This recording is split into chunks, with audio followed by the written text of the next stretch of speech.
Assalamualaikum, teman-teman online dimanapun kalian berada. Apa kabarnya semua? Selamat berjumpa kembali dengan Febri di sini. Dan pada kesempatan kali ini, kita akan mencoba ngebahas, apa itu sholat? Sebelum kalian menonton video ini, ada baiknya untuk di-subscribe dulu, di-like dan dinyalakan lonceng notifikasinya agar channel ini terus berkembang. Terima kasih.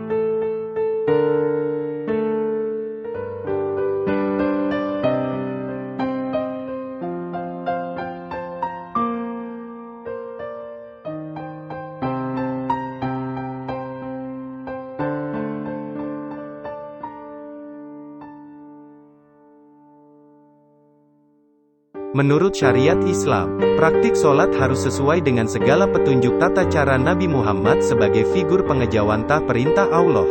Umat muslim diperintahkan untuk mendirikan sholat karena menurut surah Al-Ankabut dapat mencegah perbuatan keji dan mungkar. Dirikanlah sholat, sesungguhnya sholat itu mencegah dari perbuatan-perbuatan keji dan mungkar, dan sesungguhnya mengingat Allah, sholat adalah lebih besar keutamaannya dari ibadah-ibadah yang lain.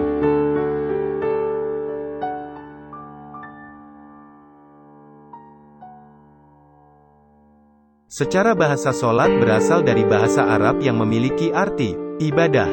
Sedangkan, menurut istilah, sholat bermakna serangkaian kegiatan ibadah khusus atau tertentu yang dimulai dengan takbiratul ihram dan diakhiri dengan salam.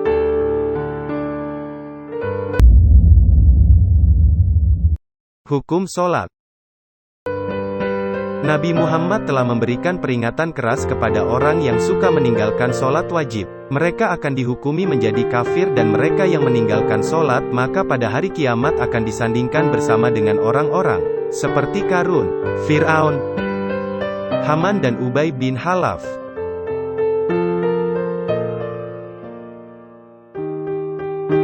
Hukum sholat dapat dikategorisasikan sebagai berikut. Fardu. Sholat fardu ialah sholat yang diwajibkan untuk mengerjakannya.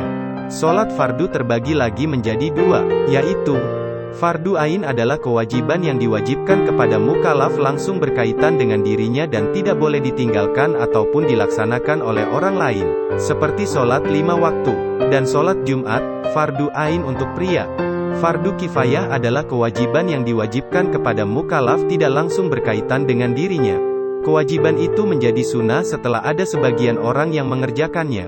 Akan tetapi bila tidak ada orang yang mengerjakannya maka kita wajib mengerjakannya dan menjadi berdosa bila tidak dikerjakan. Seperti sholat jenazah. Sholat sunnah, sholat nafilah, adalah sholat-sholat yang dianjurkan atau disunahkan akan tetapi tidak diwajibkan. Sholat nafilah terbagi lagi menjadi dua, yaitu nafil muakkad adalah sholat sunnah yang dianjurkan dengan penekanan yang kuat, hampir mendekati wajib, seperti sholat 2 hari raya, sholat sunnah witir dan sholat sunnah tawaf. Nafil gairu muakkad adalah sholat sunnah yang dianjurkan tanpa penekanan yang kuat, seperti sholat sunnah rawatib dan sholat sunnah yang sifatnya insidentil, tergantung waktu dan keadaan, seperti sholat kusuf. Kusuf hanya dikerjakan ketika terjadi gerhana.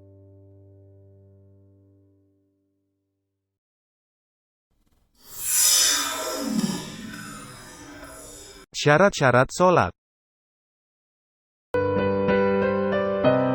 Syarat-syarat sholat adalah hal-hal yang harus dipenuhi sebelum sholat ditunaikan. 1. Beragama Islam. 2. Sudah baligh. 3. Berakal sehat. 4. Suci dari hadas dan najis. 5. Menghadap kiblat. 6. Mengetahui masuknya waktu sholat. 7. Mengerti syarat, rukun, dan sunnah sholat.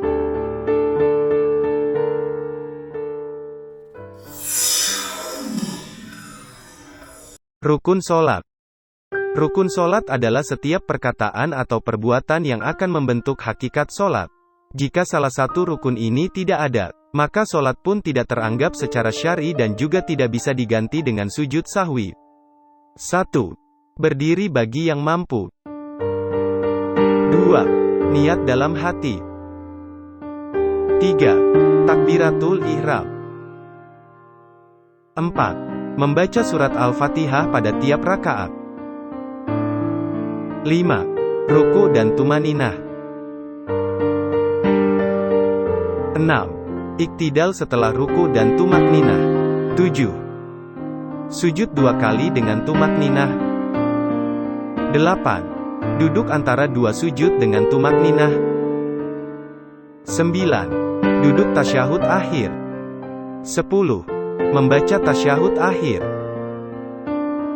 11. Membaca salawat Nabi pada tasyahud akhir.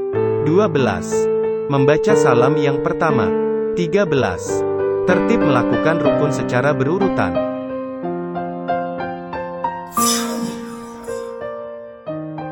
Sholat berjamaah. Sebuah infografik mengenai posisi sholat berjamaah sesuai sunnah dari Nabi Muhammad. Sholat tertentu dianjurkan untuk dilakukan secara bersama-sama, berjamaah. Dalam pelaksanaannya setiap muslim diharuskan mengikuti apa yang telah Nabi Muhammad ajarkan, yaitu dengan meluruskan dan merapatkan barisan antara bahu, lutut dan tumit saling bertemu. Pada sholat berjamaah seseorang yang dianggap paling kompeten akan ditunjuk sebagai imam sholat, dan yang lain akan berlaku sebagai makmum. Sholat yang dapat dilakukan secara berjamaah maupun sendiri antara lain: 1. Sholat fardu. 2. Sholat tarawih. Sholat yang harus dilakukan berjamaah antara lain: 1. Sholat Jumat. 2. Sholat Hari Raya Idul Fitri. 3. Sholat istisqa, yaitu sholat yang tidak wajib berjamaah tetapi sebaiknya berjamaah. Sholat dalam kondisi khusus. Dalam situasi dan kondisi tertentu kewajiban melakukan sholat diberi keringanan tertentu.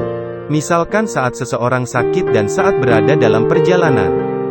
Bila seseorang dalam kondisi sakit hingga tidak bisa berdiri maka ia dibolehkan melakukan sholat dengan posisi duduk. Sedangkan bila ia tidak mampu untuk duduk maka ia diperbolehkan sholat dengan berbaring. Bila dengan berbaring ia tidak mampu melakukan gerakan tertentu ia dapat melakukannya dengan isyarat.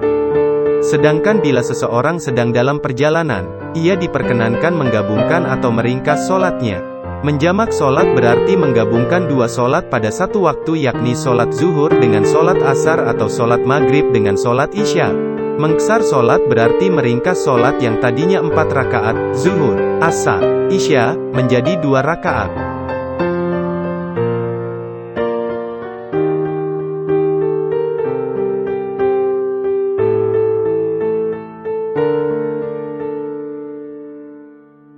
Terima kasih telah menonton video ini, dan tunggu video saya selanjutnya.